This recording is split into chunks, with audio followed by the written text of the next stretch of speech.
उपाध्यक्ष अशोक कुमार लाहिरी ने। और आइए अब रुक कर लेते हैं हमारी अगली महत्वपूर्ण खबर का। जी हाँ, क्या दुनिया के बैंकों पर किसी चोर की नजर है? क्या बैंक अकाउंट और कंप्यूटर का सारा डेटा खतरे में आने की संभावना है? क्या सारे पासवर्ड किसी को पता चल सकते हैं? ये ऐसे तमाम सवाल हैं जिसने पूरी दुनिया में खलबली मचा के रख दी है। और इसे लेकर वित्त मंत्री निर्मला सीतारमण ने दिल्ली में एक उच्च स्तरीय बैठक बुलाई और बैंकों को खतरे से निपटने के लिए तैयार रहने के लिए भी कहा गया। किसकी वजह से आखिर ये खतरा मंडराया है, विस्तार से आपको बताते हैं। तो पूरी दुनिया की अगर हम बात करें तो एआई चोर की दहशत पूरी दुनिया में फैलती हुई नजर आई है। खतरे का नाम है क्लॉड मिथोस। जी हाँ, अमेरिकी एआई कंपनी एंथ्रोपिक ने इसे तैयार किया है और हैकर्स से 2 कदम आगे रहने का मकसद था। जी हाँ, हैकर्स से कैसे निजात पाई जा सकती है या हैकर्स के इरादों को कैसे पहले ही समझा जा सकता है, खत्म किया जा सकता है, इसे ध्यान में रखते हुए एआई मॉडल तैयार किया गया। लेकिन ये जो एआई मॉडल तैयार किया गया उससे कहीं ना कहीं पूरी दुनिया में दहशत फैल गई। कंप्यूटर में कौन सी कमजोर कड़ी है, एआई आपको बता सकता है, ये इसका उद्देश्य था। एआई मॉडल किस तरह से बता देगा कि कहां से लग सकती है सेंध। जी हां, जो आर्टिफिशियल इंटेलिजेंस है, इंटेलिजेंस जहां पर साथ में लग जाता है तो वह तमाम तरह की ऐसी समस्याओं के निजात दिलाने की बात करता है। लेकिन यहां पर एआई मॉडल जो तैयार किया गया उसने पूरी दुनिया को ही दहशत में डालने का काम किया। टेस्ट के बाद कंपनी खुद ही दंग रह गई। जी हां, जब इस एआई मॉडल को टेस्ट किया गया तो तमाम जिस तरह की बातें निकल करके सामने आई उसने खुद कंपनी को दंग कर दिया। एआई ने झट से बता दिया सॉफ्टवेयर में आखिर कहां कमी है, कहां छेद है, ये तमाम सारी बातें एआई ने स्पष्ट कर दी। अब क्लाउड मिथोस से इतना डर आखिर क्यों है, ये भी आपको बताते चलते हैं, क्योंकि एंथ्रोपिक का सबसे शक्तिशाली एआई मॉडल है जो लोगों के लिए जारी करना सुरक्षित नहीं है। ये बात खुद एंथ्रोपिक ने कही है। क्लाउड मिथोस से हजारों साइबर खामियां सामने आई है। अगर गलत हाथों में ये चला गया मॉडल तो जी हाँ, यही सवाल है कि अगर ये मॉडल दुनिया के सामने रखा जाता है और अगर ये गलत हाथों में चला गया तो मुश्किल कम होने की जगह मुश्किल बढ़ सकती है। और यही वजह है कि अब इसे आगे नहीं बढ़ाया जाएगा, इसे यहीं रोक दिया गया। अगर खुद चोरी करने पर आ जाए तो फिर कौन रोकेगा इस मॉडल को? यानी कि ये मॉडल अगर खुद ही चोरी करने लग जाए, यानी कि हैकर्स के हाथ में अगर ये चला जाएगा तो इससे और भी बड़ा खतरा मंडरा रहा है। बड़े स्तर पर साइबर हमले को आसान बना सकता है।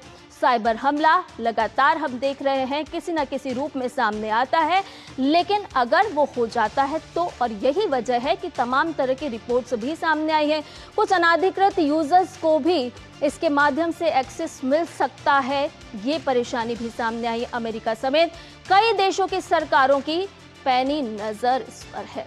अब आपको ये भी बता देते हैं कि जब पूरी दुनिया दहशत में आई तो भारत ने भी इसको लेकर के कदम उठाया। नई दिल्ली में हाई लेवल की मीटिंग इसको लेकर के आयोजित की गई। वित्त मंत्री ने खुद हाई लेवल मीटिंग बुलवाई और इस बैठक में आईटी मंत्री अश्विनी वैष्णव ने भी सह अध्यक्षता की।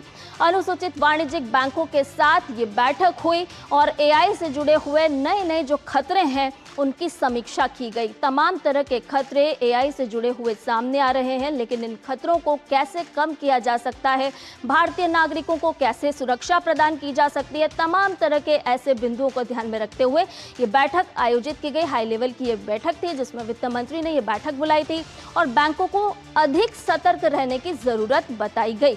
यानी कि बैंक और भी ज्यादा कैसे सतर्क रहें, इस बात पर ध्यान केंद्रित किया गया। खतरों से निपटने की बेहतर तैयारी भी जरूरी है, ये बात भी कही गई। बैंकों को साइबर सुरक्षा मजबूत करने की सलाह भी इस बैठक के माध्यम से साफ तौर पर दी गई है, क्योंकि दुनिया में जिस तरह की दहशत फैली उसके बाद भारत भी सतर्क हुआ और भारत ने हाई लेवल मीटिंग बुलवाई और सिस्टम की लगातार निगरानी करने को भी कहा गया कि लगातार निगरानी की जाए और ध्यान में रखा जाए कि किसी तरह का कोई खतरा भारत में तो नहीं मंडरा रहा है या भारत की ओर तो नहीं बढ़ रहा है।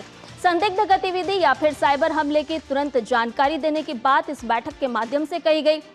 और इतना ही नहीं, संबंधित एजेंसियों को जल्द से जल्द जानकारी देने के लिए भी कहा गया।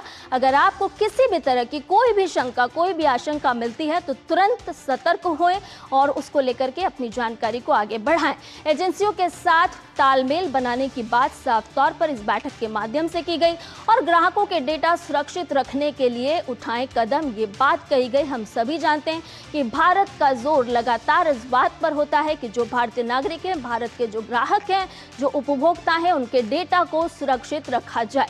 और भी ताज़ा जानकारी ले लेते हैं, हमारे संवाददाता मुकुल शर्मा इस पूरी खबर पर हमारे साथ जुड़ गए। मुकुल, देखिए, जिस तरह का एआई मॉडल तैयार किया गया, क्या इसको ऐसे समझा जाए कि एक संदेश है कि तकनीक के साथ आपको चलना है, ना तकनीक से पीछे, ना तकनीक से आगे?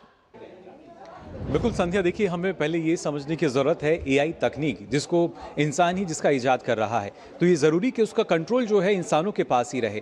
और भारत जिस तरीके से हमने देखा है, जब हम टेक्नोलॉजी की बात करते हैं या एआई के क्षेत्र की बात की जाए, हाल ही में जब एआई इंडिया समिट हुआ था भारत में, तो वहाँ भी हमने इस बात को प्रमुखता के साथ रखा था। और प्रधानमंत्री नरेंद्र मोदी जो कि इस बात को अलग अलग मंचों से कई बार दोहरा चुके हैं कि एआई का हमें सदुपयोग करना है, इसके दुरुपयोग को हम किस तरीके से रोक सकते हैं, उस तरफ हमें फोकस करना होगा। और यही अगर जब हम मिथोस को देखते हैं तो ये उसका ही एक उदाहरण हमें सामने नजर आता है। एक अमेरिकी कंपनी जो कि एक नई तकनीक, एआई बेस्ड तकनीक को लेकर इतना आगे बढ़ती है, और कोशिश उनकी यही है, कोशिश में कमी नहीं थी, कोशिश यही थी कि कैसे जो हैकर्स हैं उनसे 2 कदम आगे हम कैसे रह सकते हैं, कैसे इस तरह की नई तकनीक ईजाद की जा सके जिससे जो हैकर्स हैं उन पे नकेल कसी जा सके। लेकिन यहाँ पर अब जो चिंता है वो इस वजह से बढ़ गई है कि जैसे ही उसकी टेस्टिंग की गई तो वहाँ पर उस तकनीक ने, यानी जो मिथोस है, उसने बता दिया कि सॉफ्टवेयर में कहाँ पर लूप होल्स हैं, यानी कहाँ पर फॉल्ट्स हैं। और ऐसे में जो इसके मेकर्स हैं उनको ये चिंता है कि अगर कहीं ये हैकर्स इसका अगर उपयोग करने लगे तो जाहिर तौर पर इसका दुरुपयोग हो सकता है। और ऐसे में, क्योंकि जब इसका निर्माण किया गया था, इस पूरी टेक्नोलॉजी को जब बनाया जा रहा था, तो उन तमाम बातों को ध्यान में रखा गया था जो हमारे आज के दौर में हम देख पा रहे हैं कि किस तरीके से जो साइबर अपराध की बात की जाए वो लगातार बढ़ रहा है। और ख़ासतौर से जब हम फाइनेंशियल सेक्टर में देखते हैं तो वहाँ कैसे लगाम लगाई जा सकती है, वहाँ क्या कुछ होता है, जो साइबर ठग हैं किस तरीके से वो बैंकों में, बैंक अकाउंट्स में सेंध लगाते हैं, कैसे उससे हम रोक सकते हैं। लेकिन ये एक ऐसी टेक्निक है जिसने कोशिश की थी कि हम जो सेंध लग रही है उस पर लगाम लगा पाएंगे, लेकिन अब कंपनी को डर ये सता रहा है कि ये तो शायद उम्मीद से ही ज़्यादा तेज़ नज़र आ रहा है, कहीं ऐसा ना हो कोई इसको हैक करे और इसका उपयोग करेगा, तो हम कह सकते हैं कि एक चक्रव्यूह की जो रचना मिथोस के जरिए कोशिश की गई थी कि जो हैकर्स है उनके लिए चक्रव्यूह की रचना की जाए, वो कहीं उल्टी ना पड़ जाए। उसी वजह से यहाँ पर देखिए भारत के कदम को भी देखना होगा, क्योंकि जैसे ही ये एआई मॉडल तैयार किया गया और जिस तरह से इसकी कमियां या कहें कि खामियां सामने आई, तो उसको लेकर के भारत भी सतर्क हुआ। हाई लेवल मीटिंग बुलाई गई वित्त मंत्री के माध्यम से।